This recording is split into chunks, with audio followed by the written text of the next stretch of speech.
"This contract is a trap," warned the maid's son in a room full of lawyers, diplomats, and a powerful billionaire ready to sign. But no one could read the document. Only a 14-year-old boy dared speak, and what he revealed shocked everyone. Before we continue, subscribe to the channel now to help us bring you more moving stories that impact lives. The wind sliced through the cliffs of Scotland's northern coast with the fury of 1,000 razors, making the crevices of the ancient medieval castle, now converted into the headquarters of Rutherford Global, Hull. The building, built of dark stone and crowned by pointed towers, looked more like a fortress than a business center, and that was precisely the intention of Cedric Rutherford, 55, the tycoon who cultivated symbols of power to intimidate allies and rivals alike. Inside, the main hall displayed a hypnotic contrast, solid oak tables gleaming under modern lights, colored stained glass windows casting reflections on technological models, and antique chandeliers mixed with digital screens projecting energy exploration charts. Every detail exuded wealth, tradition, and an air of secrecy, as if those walls held centuries-old conspiracies. That morning, foreign bankers, lawyers, diplomats, and corporate directors gathered beneath the Gothic vault, awaiting the signing of a contract that promised to move billions and redraw the energy map of the continent. Cedric entered with measured strides, his dark blue suit tailored like armor and his burgundy tie imposing. His cold eyes, clear as polished steel, swept the negotiating table even before he sat at the head of the table, a position that seemed tailor-made for his body and the weight of his surname. Around him, guests murmured about profit expectations, maritime concessions, and financial projections that shone on animated charts. A translator adjusted his glasses, ready to intervene, and the CFO, Moira Kincaid, 48, lined up colorful files with almost military precision. The mood was one of anticipated triumph. Everyone believed they were facing a historic agreement, and Cedric displayed the confident silence of someone who considers themselves unbeatable. However, an almost invisible curiosity hung in the air, something like the feeling that there was more to this meeting than figures and signatures, a detail no one had yet dared to mention. When the dark wooden box was brought in by 2 security guards and opened before everyone, the room was filled with anticipation.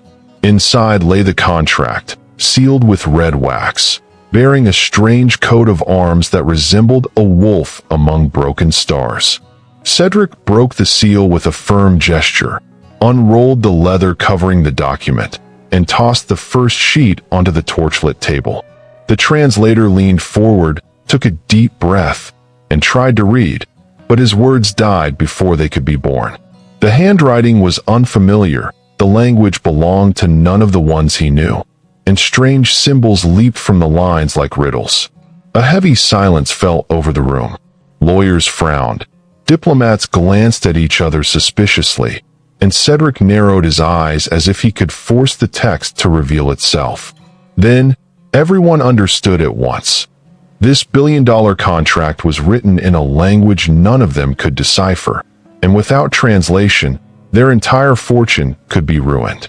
The room remained in suspense before the indecipherable contract, and each second of silence sounded like an invisible hammer pounding on the castle's stone columns. In the dimly lit corner of the room, near a side door through which employees passed, Amelia Duarte, 34, discreetly cleaned the floor with firm movements, trying not to attract attention. Her eyes, however, could not stray from the central table, where powerful businessmen fidgeted with barely contained nervousness. Beside her, almost hidden behind a stack of boxes of old documents, sat her son, Elias Duarte, 14, dressed too simply for the setting, worn cotton pants, a faded gray shirt, and a threadbare coat that had seen too many winters. The boy carried a notebook with a peeling blue cover, always clutched to his chest, as if it were a private treasure. While Amelia hunched over to maintain the required servile posture, Elias kept his gaze fixed on the open contract, his brown eyes sparkling as if he saw something no one else seemed to notice.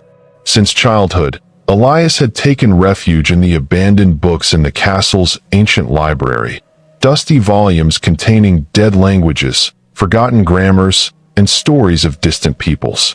While his mother worked long hours as a maid, the boy read every page with insatiable curiosity, translating words and scribbling equivalences in his worn notebook. Now, there in the heart of the billion-dollar negotiation, he recognized symbols and expressions in the contract that reminded him of those he had copied night after night by candlelight. His heart was pounding, and a mixture of fear and excitement filled his mind. It was impossible for anyone to see the trap hidden in those sinuous lines. It was impossible for experienced lawyers and translators paid a fortune to be blind to it. But he knew that if he opened his mouth, he would risk humiliation in front of everyone, and would also put his mother in danger. Amelia, sensing her son's unease, shot him a warning look. She recognized that glint in his eyes and knew he was about to do something rash. She tightened her grip on the cleaning cloth, silently begging him to restrain himself, but Elias couldn't resist. His voice still low, almost a whisper lost in the echoes of the room, he murmured, "This contract is a trap." The sentence, though spoken softly, seemed to carry the weight of iron, and Amelia felt her stomach sink. Elias didn't notice that one of the nearest security guards raised an eyebrow and turned his face toward him, having caught the murmur. The boy took a deep breath, aware that if everyone heard, there would be no turning back. The fate of that meeting, and perhaps his entire life, was about to change. Elias's murmur seemed lost in the echo of the hall, but for Amelia it was as if the world had stopped. She lowered her head, scrubbing the floor harder, trying to hide her panic, while her son kept his eyes fixed on the pages spread out on the central table. At that moment, the official translator cleared his throat, adjusted his glasses with trembling fingers, and tried a second time to pronounce the opening lines. The words came out garbled, a jumble of meaningless sounds, provoking suspicious glances among the directors and diplomats. Cedric Rutherford lifted his chin, irritated by the hesitation, and demanded that they continue without delay. The translator paled, his hands trembling on the paper, but no coherent sentence emerged. The tension thickened like the smoke from the torches slowly rising toward the Gothic vault. Across the table, Moira Kincaid opened a red folder and began comparing the contract's symbols with technical appendices, but soon frowned, admitting in a subdued voice that she couldn't find any legal equivalence. Two veteran lawyers leaned in, alternating dictionaries and digital references on tablets, but the more they tried, the more confused they became. Terms that seemed like financial clauses turned into enigmatic sentences, words that repeated themselves like codes or hidden ciphers. Cedric tapped the tip of his pen against the table, each tap resounding like an unspoken threat, his impatience growing with each failed attempt. The flames in the fireplace crackled loudly, as if accompanying the growing discomfort, and the dense air seemed to press against every lung present. Amelia, head bowed, realized that no one could see what Elias saw so clearly. The boy clutched the notebook to his chest, feeling an uncomfortable courage rise within him. He knew the words before the tycoons were not simple, but rather carefully planted traps to capture an entire empire. He felt the urge to speak louder, but also the paralyzing fear of humiliation. His eyes shone with determination, and a lump formed in his throat. Amelia, noticing her son's rapid breathing, closed her eyes in silent desperation, begging him not to dare. But Elias had already taken the first step, and fate seemed to be pushing him forward. The translator let out a sigh of defeat. The lawyers exchanged helpless looks, and Cedric, with a cold smile, announced that he would sign even without translation. Elias felt a chill run down his entire body. If he didn't speak now, the Rutherford Empire would fall into a trap from which it might never escape. Cedric Rutherford adjusted the pen between his fingers as if holding a sword about to deliver the final blow. The table was filled with tense gazes, some pleading for more time, others afraid to contradict the magnate. In the corner, Elias Duarte felt his heart pounding so hard against his chest he feared being heard. The silence in the room seemed to beg for a word, and he knew there were only two choices: to remain silent forever or to risk everything in an instant. Amelia, kneeling with the cloth in her hands, already felt the tears flow discreetly, praying that her son wouldn't dare cross the invisible line that separated servants from masters.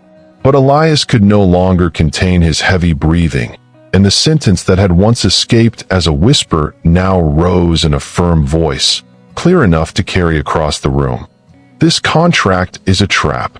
The words resounded like thunder within the stone walls, echoing between the columns and causing heads to turn simultaneously.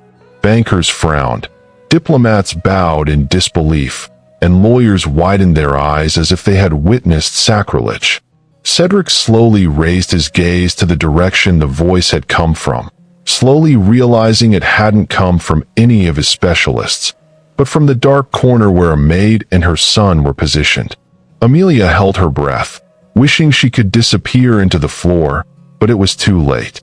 Elias kept his chin up, his hands trembling over his notebook, but his brown eyes burned with a firmness unexpected for one so young. Shock gripped the hall, as if the castle itself had heard a forbidden secret revealed.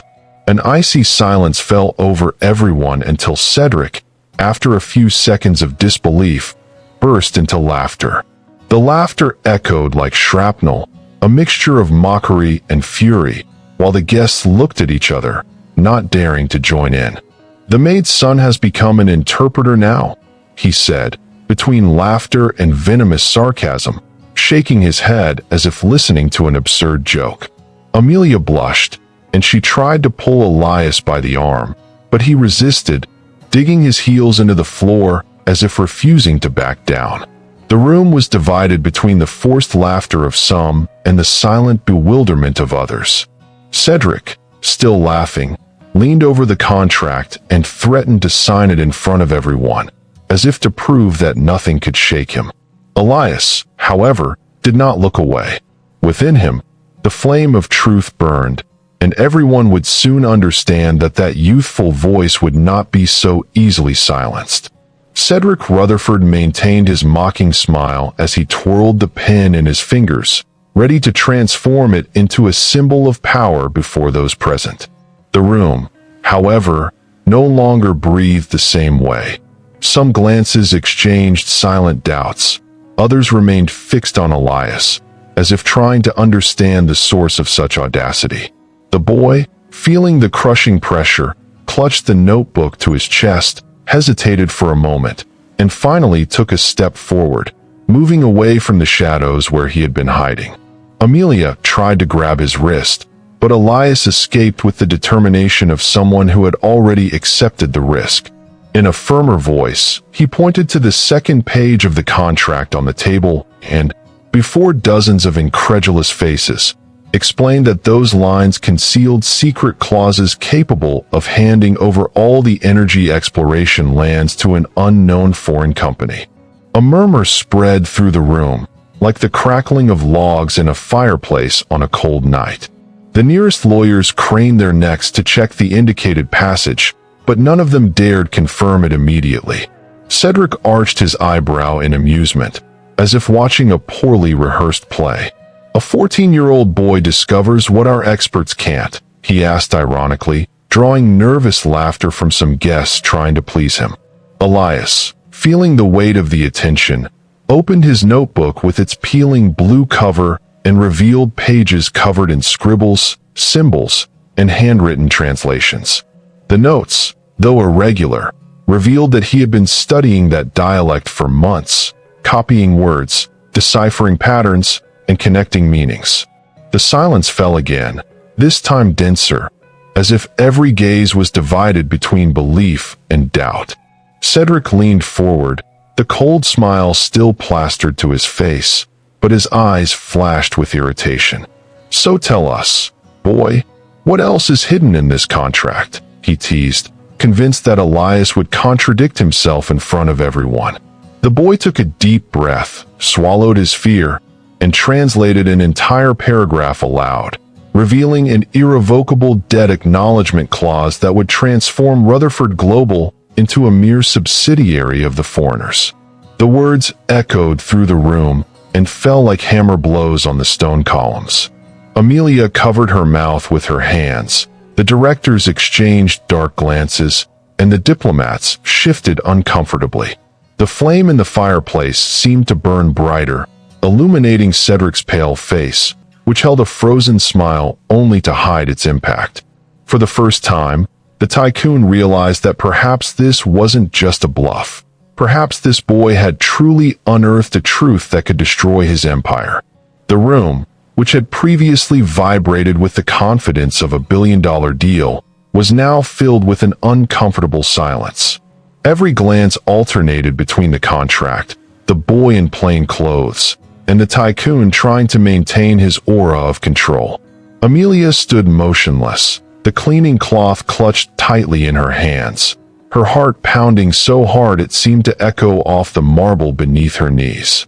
Elias remained standing, his notebook open, his eyes steady despite the evident fear in his trembling fingers.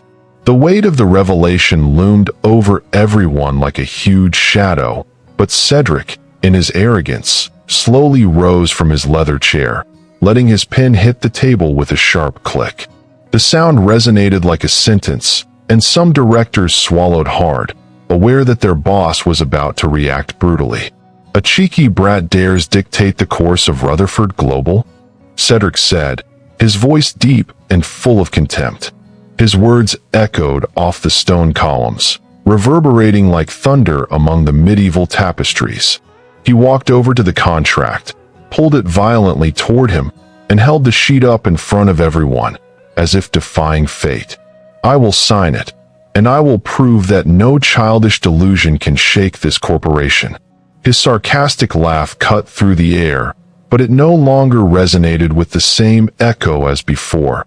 Few had the courage to smile along with him, and the rest shifted uneasily in their chairs.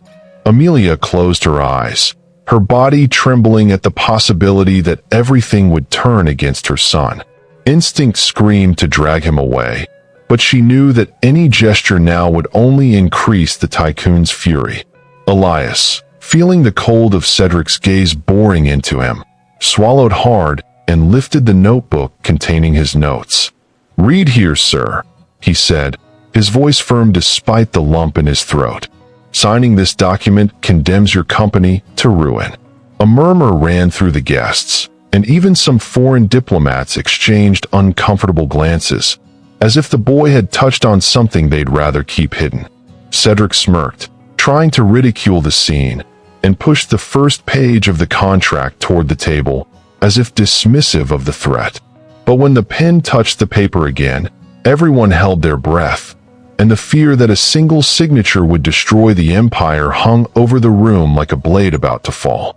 Cedric held the pen to the paper for a few seconds, simply savoring the sense of power he still believed he possessed.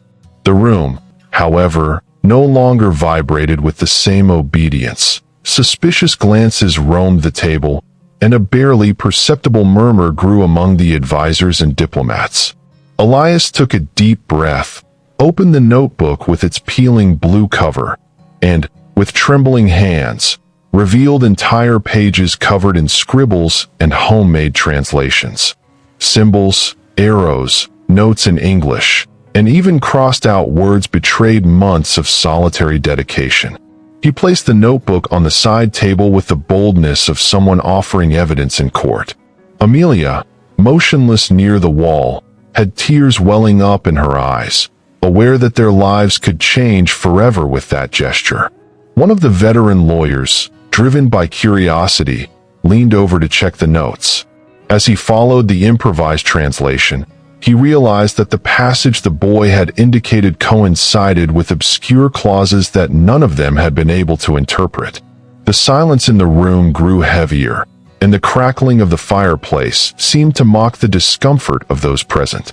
Elias, sensing the gap, advanced another line, reading in a clear, slow voice. Each translated word revealed the intention to transfer not only land, but also patents and exploration rights to a shell company, an unknown name hidden in the footnotes. The bankers looked at each other, visibly shaken, and the diplomats avoided eye contact, as if already aware of the manipulation. Cedric clenched his fists but maintained a frozen smile, trying not to reveal the crack in his authority. The boy, overcome by a force greater than fear, turned another page of the notebook and pointed to repeated symbols in the contract, explaining that they were used as legal tricks in ancient dialects to mask hidden debts. The impact was immediate. The COO let out a curse. Moira Kincaid clapped her hand to her mouth in shock, and even the hired translator recoiled, admitting he had never noticed such a pattern.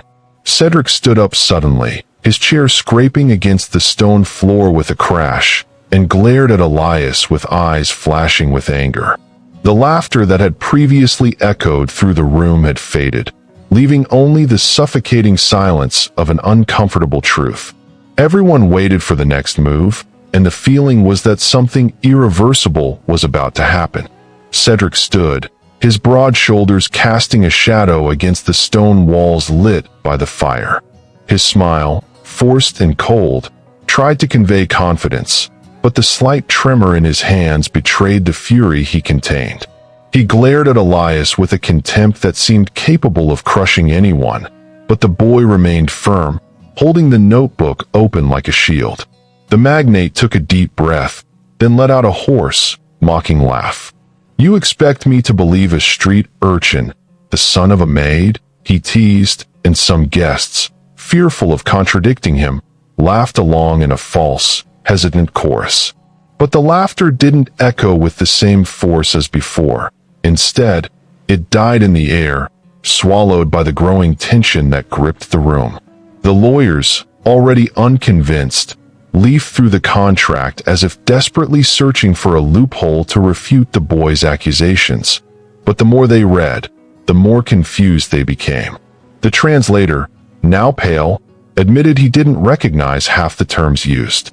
Moira Kincaid, once confident, stared at Elias with a mixture of awe and respect, as if finally understanding that his boldness wasn't a figment of a child's imagination. Bankers whispered uneasily among themselves, and some were already discreetly questioning the contract's legitimacy. Cedric, sensing the weakening of his authority, increased his laughter, but it sounded hollow, like a powerless echo, unable to hide the cracks spreading through his image. Amelia, standing in the corner, could feel her heart bursting in her chest. She wanted to protect her son, but something inside her also knew there was no turning back. Elias, without hesitation, looked up at the tycoon and loudly translated another section of the document, which stated the transfer of property titles and future royalties to a non-existent company, registered in a third party's name. A chill ran through the room. The crackle of the fireplace sounded louder than Cedric's own laughter, and even the antique portraits hanging on the walls seemed to silently observe the unfolding revelation. Foreign diplomats exchanged heavy glances, some biting their lips in obvious discomfort. Cedric, no longer supported by forced laughter, felt the emptiness around him. The silence that replaced the mockery was not only uncomfortable, it was threatening. Everyone awaited his reaction, but the tycoon knew that any false word could be the trigger that would seal his ultimate humiliation. One of the senior counselors, his face lined with severe wrinkles and neatly combed white hair, took the floor. In a grave voice, he demanded that an outside expert be called immediately, someone capable of translating the contract beyond doubt. Cedric tried to protest, but the murmurs had already become a growing wave, and he realized it would be impossible to stem the distrust that was spreading like wildfire. A hasty phone call was made, and within half an hour a linguist from the University of Edinburgh arrived at the castle, carrying dusty books and dictionaries. The tension only grew as everyone waited, and Cedric paced back and forth like a caged lion, disguising his anxiety under an air of impatience. Amelia silently prayed in her mind, wishing for the proof to come quickly, while Elias held his notebook tightly in his hands, knowing his truth was about to be confirmed. The expert leafed through the contract with the studious calm of someone who knows that the fate of many lies within every word. He ran his fingers over the lines, adjusted his glasses on his nose, and began translating clearly, without hesitation. With each sentence revealed, the room seemed to shrink. Yes, there were disguised clauses, linguistic traps that would hand over properties, patents, and even maritime exploration rights to non-existent companies. Yes, the signatures bound Rutherford Global to hidden debts that could ruin it within months. And yes, all of this was masked under an archaic dialect that few scholars mastered. Eyes turned to Elias, and a mixture of shock and reverence filled the room. Amelia could hardly believe what she was hearing, tears streaming discreetly down her face, while her son remained standing, steady as a rock in the midst of the storm. Cedric, so imposing until then, lost his tone. A blush rose to his face, and his mouth opened silently, unable to deny the obvious. The linguist signed the contract with a dry snap, declared it a blatant attempt at fraud, and sat down with the weight of someone who had just dismantled a bomb. The indignant directors turned on Cedric, demanding explanations for how he had allowed such a risky negotiation to reach this point. The tycoon tried to stammer something about trust in foreign partners, but his voice no longer carried the same range. The boy he had just humiliated had saved the corporation from inevitable ruin. The castle seemed to vibrate with the revelation, as if its ancient walls were witnessing the fall of an empire. And everyone knew that from then on, nothing would be the same. Cedric remained motionless for a few moments, as if the ground had opened up beneath his feet. The tycoon, accustomed to commanding entire rooms with a single word, now stared into faces that no longer offered him reverence, but judgment. The table, once complicit in his victories, seemed transformed into a silent tribunal. Moira Kincaid, always so aligned with his authority, avoided his eyes.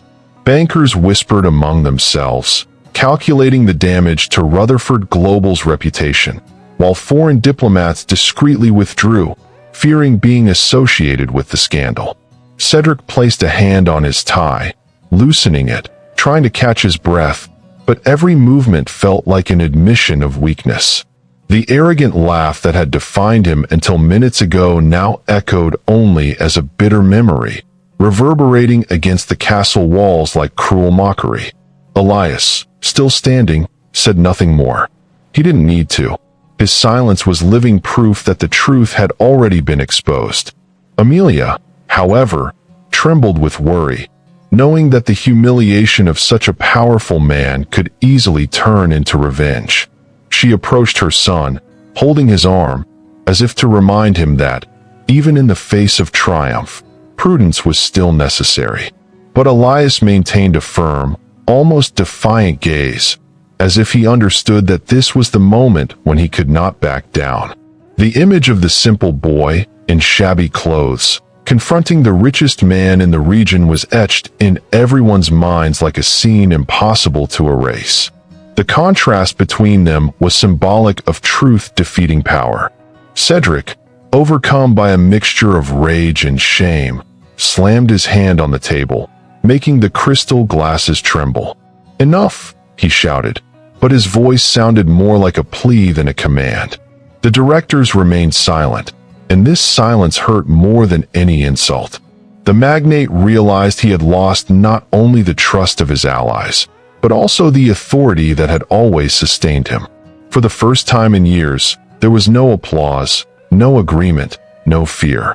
Only cold stares and the vivid memory that a boy, the son of a simple maid, had saved an empire he had nearly given away. Cedric lowered his eyes in defeat, and an unbearable weight settled on his chest. But everyone knew that this wound of pride was not yet healed, and could bleed in unpredictable ways. The silence still hung heavy over the hall when one of the counselors, in a choked voice, asked how a boy of only 14 had managed to decipher what lawyers, translators, and experts hadn't even grasped. All eyes turned to Elias, who still clutched his notebook as if it were his only weapon. He took a deep breath, feeling the heat rise to his face, and spoke simply. He explained that he spent hours hidden in the castle's abandoned library, collecting discarded books that no one read anymore. He copied symbols into his notebook, compared words, and devised systems to remember meanings. He had no teachers, no resources, but he had a hunger for knowledge that not even the real hunger, often felt at home, could quench. The hall, accustomed to cold numbers and calculated contracts, fell silent before this revelation that sounded more powerful than any clause. Amelia lowered her eyes, overcome with emotion, recalling countless nights she'd found her son reading by dim candlelight, his fingers stained with graphite, his eyelids heavy with fatigue. How many times had she scolded him for studying in secret, fearing it was just an unattainable dream? And now, before magnates and diplomats, Elias demonstrated that he had not only learned but had used that knowledge to save an empire. Tears streamed discreetly down her face, not from fear, but from unbridled pride. The contrast was stark. While Cedric, with all the wealth in the world, had nearly destroyed his own corporation, that poor boy, who had never owned anything, had protected it with the strength of his dedication. The moral weight of the scene touched even the most hardened hearts in the room. Cedric felt his throat tighten. Wounded pride still burned, but something in Elias's gaze struck him unexpectedly. It was a look that held no arrogance, only firmness, courage, and a determined innocence no adult in the room possessed. For the first time, the magnate realized he had scorned not just a boy, but a truth that had been building before him for years, silent, invisible, yet unstoppable. The directors, previously intimidated, began to applaud slowly, and the sound echoed through the castle columns like a thunderclap of recognition. Elias, embarrassed, lowered his head, but it was too late. His courage had won over everyone. The silence Cedric had once commanded now belonged to the son of a maid, and everyone waited to see how the magnate would react to a truth impossible to deny. The applause echoed through the hall, timid at first, but soon firm, filling every stone corner with a sound that hurt more than 1,000 words. Cedric, standing at the head of the table, felt his chest burn with the intensity of a red-hot iron. This applause was not for him, not for his leadership, but for a poor boy who had dared to challenge his authority. The magnate clenched his fists, his knuckles turning white, and slammed his fists on the table so hard that crystal glasses clinked and some papers flew to the floor. "Enough of this farce," he shouted, his voice reverberating between the columns. The smile vanished from his face, and in its place a mask of fury appeared. Amelia pulled Elias back, trying to protect him, but the boy did not flinch. He stood firm, holding Cedric's cold gaze as if, for the first time, they were on equal footing. The tycoon walked toward the contract, his footsteps echoing like hammer blows, and took the pages in his hands. He tore the first page in two, throwing it to the floor as if destroying the ghost that haunted him. "This document means nothing," he roared, but his voice no longer carried the weight of conviction, only the desperation of someone feeling the house of cards crumble. The foreign diplomats shifted in their chairs, embarrassed, while the bankers murmured gravely about lawsuits and political repercussions. Moira Kincaid silently recorded every word, aware that the history of that night could not be erased so easily.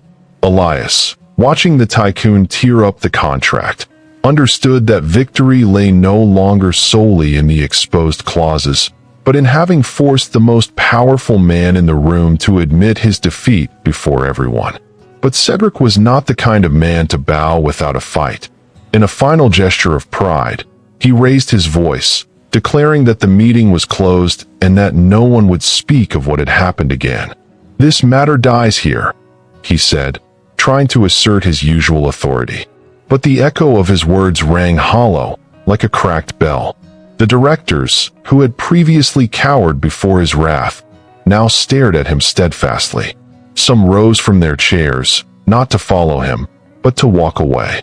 The contract was destroyed, but Cedric Rutherford's reputation had been shattered along with those sheets.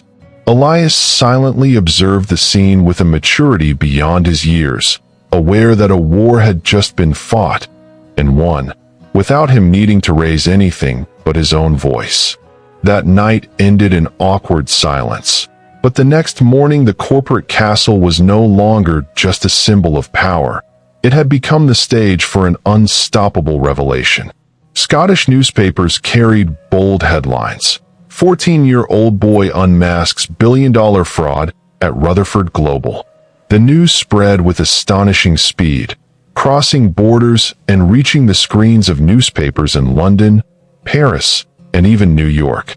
Elias, who had previously lived in invisibility, became the subject of articles, reports, and television programs.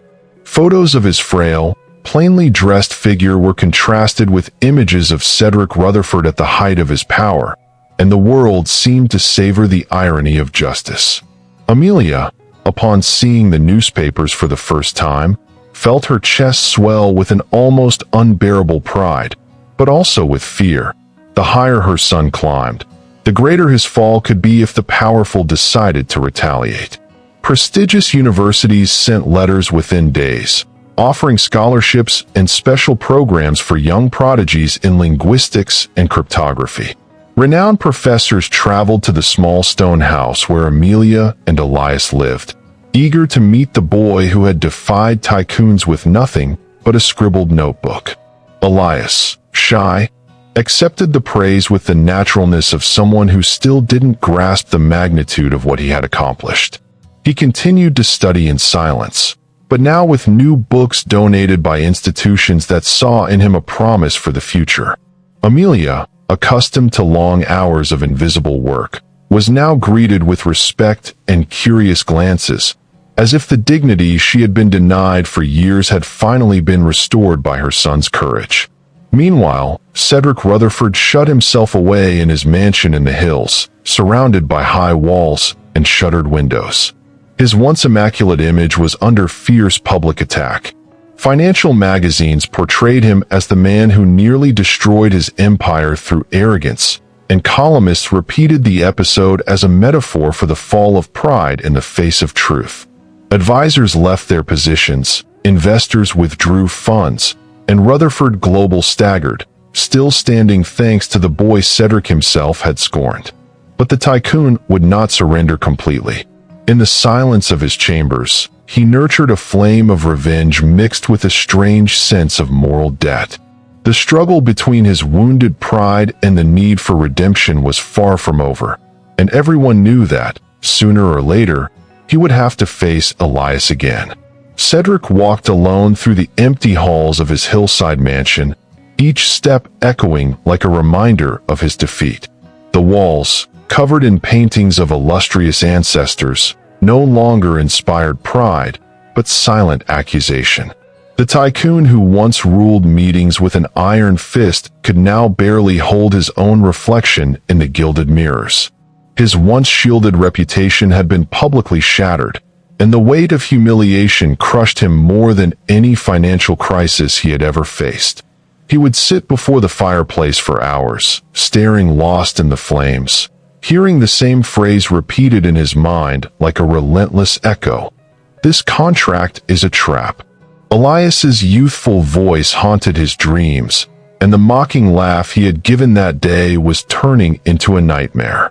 As the corporate empire faltered, Cedric realized he had lost not only the trust of investors and directors, but also his own certainty of invincibility. Documents began to be audited, Lawsuits were filed, and every detail of his management was now rigorously questioned.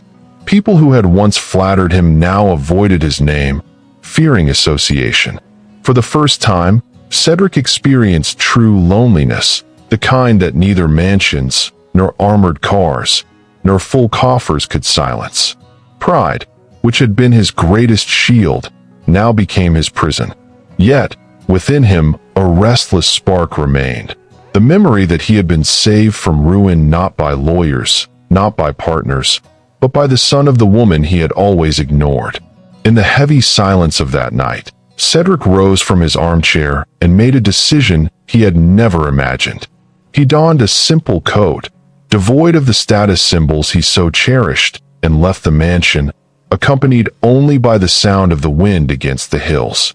He followed narrow roads until he reached the small village of stone houses where Amelia and Elias lived in simplicity. The dim light of a lamp leaked through the window, and Cedric paused before the door, his heart racing like that of a man facing a battle he never learned to fight. He raised his hand to knock, but hesitated, feeling the weight of all the years he had treated the humble as invisible. In that moment, the powerful magnate discovered how difficult it was to bow before the simple dignity of those who had never had anything, and yet possessed everything. Cedric stood motionless in front of the door for long seconds, his hands suspended in midair, unable to knock. The cold wind from the hills pierced his coat and brought with it the smell of damp earth. But what paralyzed him was not the weather, but the weight of decades of arrogance.